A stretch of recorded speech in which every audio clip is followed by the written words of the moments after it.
Bakit parang negosyo na lang ang inaatupag ng maraming Chinese? Short answer, kultura, history at survival yan. Hindi dahil mukhang pera sila. Ito yung pink malalim na dahilan. 1. Galing sila sa hirap at gutom. Survival mode. Mula pa noon. History check. 1800s, 1900s sa China. Sobrang hirap, taggutom, gyera, kaguluhan. Maraming Chinese. Lumayas papuntang Pilipinas, walang dala kundi damit sa likod. Pagdating dito, wadang lupada, nga Kastila at mayayamang Pinoy may-ari lahat, hindi makapasok sa gobyerno ba? Bawal sila, ay dinidiscriminate. Inchik beho, chekwa, tawag sa kanila. Tanong, paano ka mabubuhay kung wala kang lupa? Wala kang trabaho sa opisina? Sagot, magtinda ka. Magnegosyo ka kahit turo-turo lang. Kasi yun lang pwede. Kaya tinanim na sa utak nila. Pag wala kang diskarte, patay ka. Negosyo sa buhay. 2. Family business. Ang mindset. Hindi trabaho, pamana. Sa Pinoy. Anak, mag-aral ka mabuti para makapasok sa magandang kumpanya. Sa Chinese. Anak, mag-aral ka mabuti para mapalago mo negosyo natin. Pag 5 years old pa lang yung bata, nasa tindahan na, nagbibilang ng sukli. Pag teenager, siya na nagbabantay pag wala si papa. Pag graduate, hindi nag-a-apply sa iba. Uuwi sa negosyo ng pamilya. Kita nila, lolo nila nagsimula sa isang karton ng sabon. Tatay nila ginawang grocery. Sila gagawing mall. Pride nila yon, hindi lang pera. Legacy yon. Kaya hindi sila nagre-resign pagod na. Kasi hindi trabaho yan, just dugo nila yan. Pwede tayong Guanxi, network nila tulungan, hindi hatakan.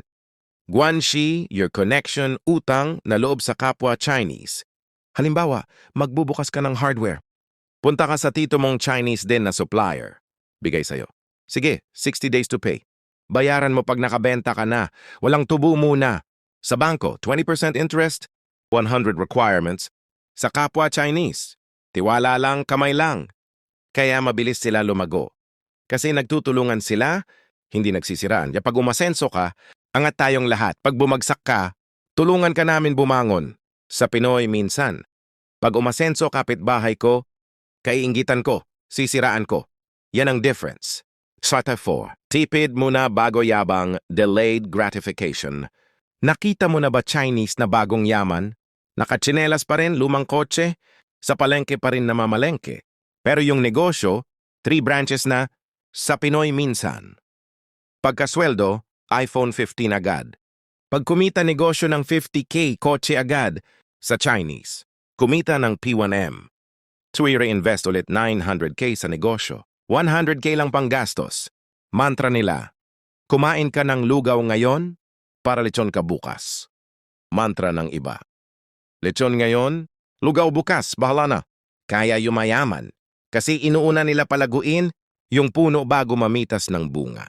Tayo, bunga agad gusto natin kahit kapupunas pa lang ng buto. Fact, walang hiya sa pagtitinda. Negosyo, hindi nakakahiya. Sa Pinoy. Ay, magtitinda lang? Di nakapagtapos? Sa Chinese. Magtitinda? Magaling, may diskarte.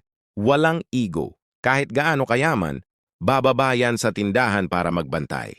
Anak ng may-ari ng mall, nagbibilang ng barya sa cashier. Kasi alam nila, kung hindi mo mahal yung barya, hindi ka magkakapera ng milyon. Tayo minsan, pag nakakotse na, di nabababa sa pwesto. Nakakahiya naman magtinda, manager na ako. Resulta, hindi mo alam ninanakawan ka na ng tauhan mo. Pero hindi lahat ng Chinese negosyante at hindi lahat perpekto. Real talk din. 1. Hindi lahat mayaman. Marami ring Chinese na empleyado, driver mahirap din. 2. May madaya din. Yung nagtatago ng tax, nagpepeke, nanloloko, tao din sila. 3. Sobrang trabaho minsan. 7 days a week, 15 hours a day. Walang pamilya time. Mayayaman nga pero di nag-e-enjoy. Hindi rin ideal yon. Ang punto, wala sa lahi ang pagyaman. Nasa mindset at disiplina. Anong mapupulot natin sa kanila? Hindi mo kailangan maging Chinese para yumaman. Gayahin mo lang ugali. 1. Mag-ipon bago gumastos. 20% ng kita itago agad. 2. Tulungan ang kapwa. Imbes na inggit mag-network ka. 3. Huwag mahiya magtinda. Kahit online, Kahit side hustle. 4. Isipin long-term. Hindi puro one-day millionaire. 5. Turuan mo anak mo ng diskarte. Hindi lang mag-aral ka. Dapat mag-ipon ka, magtinda ka. Kasi sa huli, hindi Chinese ang may monopoly ng negosyo. Sino mang may tiyaga, diskarte at disiplina, yayaman. Tanong, ikaw, anong negosyo gusto mo pasukin? O bakit sa tingin mo nahihirapan Pinoy magnegosyo? Kwento mo, brainstorm tayo. Baka next Henry C. ka na.